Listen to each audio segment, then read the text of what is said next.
کیا تراوی کے بغیر روزے صحیح ہوں گے؟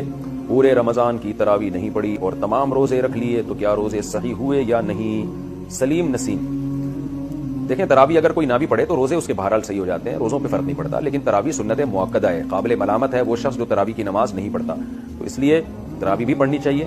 کبھی بہت تھکاوٹ ہو نہیں پڑھی جا رہی تو ٹھیک ہے، کم کر دیں، مختصر کر دیں۔ ویسے سنت مؤکدہ 20 رکعتیں ہیں، اس پہ چاروں اماموں کا اتفاق ہے۔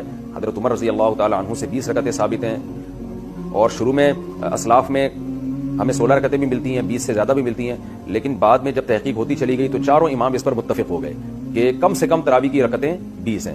امام احمد بن حنبل کا بھی یہی فتویٰ ہے جو امام بخاری کے استاذ ہیں، کہ امام ترمذی نے جو ان کا نقل کیا فتویٰ، اس کو تو یہ نقل کیا کہ 20 اور 16 میں اختیار ہے اس کو، 8 کا تو کہیں بھی نہیں ملتا، ہمیں کسی اسلاف سے نہیں ملتا کسی صحیح حدیث سے کہ 8 رکعت پڑھی ہو۔ موطا امام مالک کی جو ایک 8 رکعت والی حدیث ہے اس کو امام مالک نہیں مانتے، تو وہ مسترب حدیث ہونے کی وجہ سے وہ ضعیف حدیث ہے۔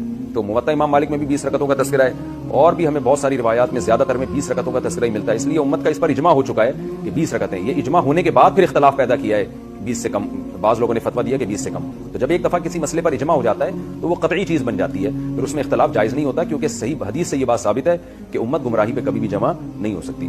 تو اس لیے آپ 20 رکعت تراوی پڑھا کریں، لیکن اگر آپ نہیں پڑھتے تو روزہ بہرحال آپ کا ہو جائے گا، لیکن روزے کی اہمیت تراوی سے کروڑہ گنا زیادہ ہے، کیونکہ روزہ تو بہرحال اسلام کا ایک رکن ہے۔ ایسا نہ ہو کہ تراوی نہ پڑھنے سے روزہ بھی چھوڑ دیں آپ۔